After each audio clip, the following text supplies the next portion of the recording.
Tuwing may nakikita akong pera na parang ang daming pinagdaanan, napapaisip ako, paano ka kaya naging ganyan?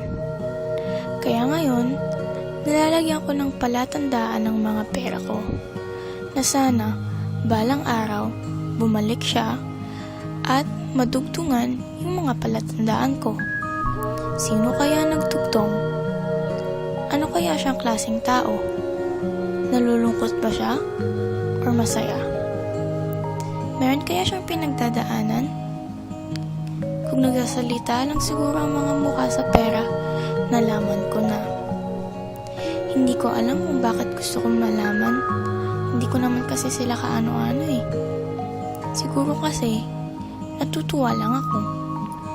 Dahil kahit ang daming pinagdadaanan ng mga pera, nakakasurvive pa rin sila at parehas pa rin ang halaga.